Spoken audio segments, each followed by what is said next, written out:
No solemos en el living de mi casa expresarnos sobre temas de coyuntura o que estén enmarcados en la agenda del cotidiano, pero la violencia, la muerte y los hechos que se están produciendo en el mundo con esa máquina del terror que no deja de funcionar, nos obligan a querer expresarnos con textos que no saben ni de fechas ni de calendarios. Publicación del año 2012 de Eduardo Galeano, Gaza.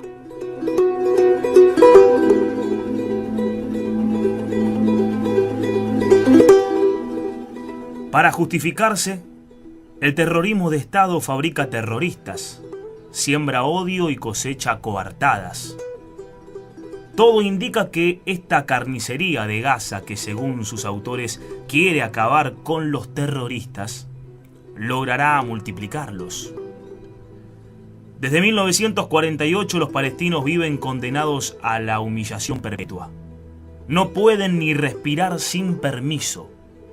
Han perdido su patria, sus tierras, su agua, su libertad, su todo. Ni siquiera tienen derecho a elegir sus gobernantes.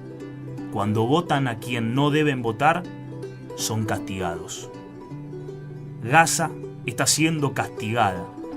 Se convirtió en una ratonera sin salida desde que Hamás ganó limpiamente las elecciones en el año 2006.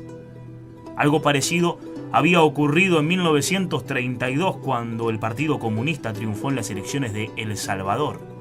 Bañados en sangre, los salvadoreños expiaron su mala conducta y desde entonces vivieron sometidos a dictaduras militares.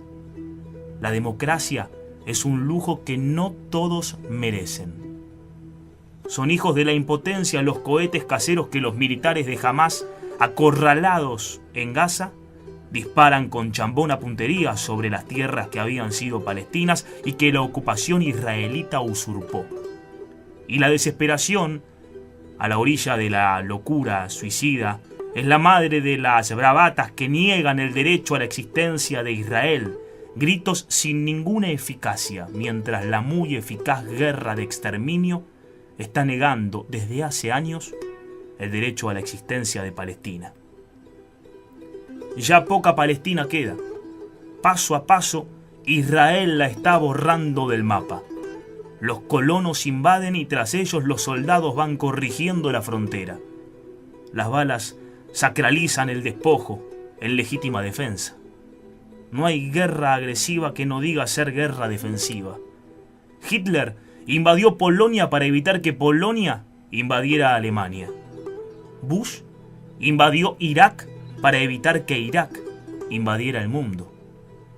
En cada una de sus guerras defensivas, Israel se ha tragado otro pedazo de Palestina y los almuerzos siguen.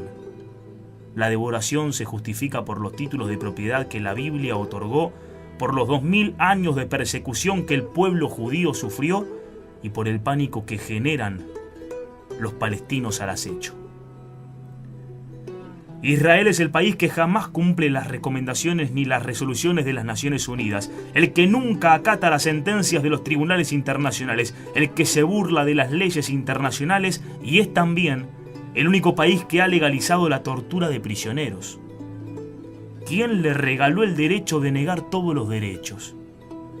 ¿De dónde viene la impunidad con que Israel está ejecutando la matanza de Gaza?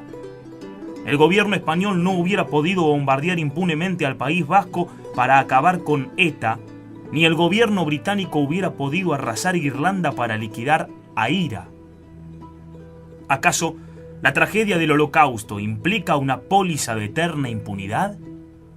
¿O esa luz verde proviene de la potencia mandamás que tiene en Israel al más incondicional de sus vasallos?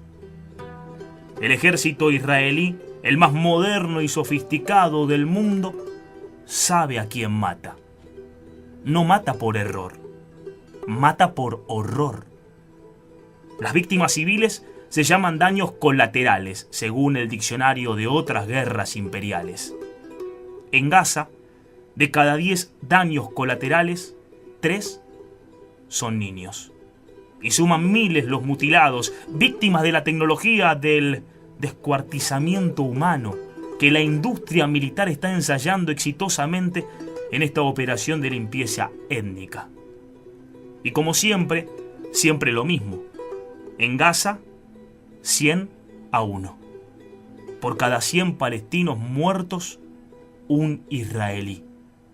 Gente peligrosa advierte el otro bombardeo, a cargo de los medios masivos de manipulación que nos invitan a creer que una vida israelí vale tanto como 100 vidas palestinas. Y esos medios también nos invitan a creer que son humanitarias las 200 bombas atómicas de Israel y que una potencia nuclear llamada Irán fue la que aniquiló Hiroshima y Nagasaki. La llamada comunidad internacional, ¿existe? ¿Es algo más que un club de mercaderes, banqueros y guerreros? ¿Es algo más que el nombre artístico que los Estados Unidos se ponen cuando hacen teatro? Ante la tragedia de Gaza, la hipocresía mundial se luce una vez más. Como siempre, la indiferencia, los discursos vacíos, las declaraciones huecas, las declamaciones altisonantes, las posturas ambiguas rinden tributo a la sagrada impunidad. Ante la tragedia de Gaza, los países árabes se lavan las manos, como siempre, y como siempre, los países europeos se frotan las manos. La vieja Europa, tan capaz de belleza y de perversidad, derrama alguna que otra lágrima mientras secretamente celebra esta jugada maestra. Porque la cacería de judíos fue siempre una costumbre europea, pero desde hace medio siglo, esa deuda histórica está siendo cobrada a los palestinos, que también son semitas y que nunca fueron ni son antisemitas.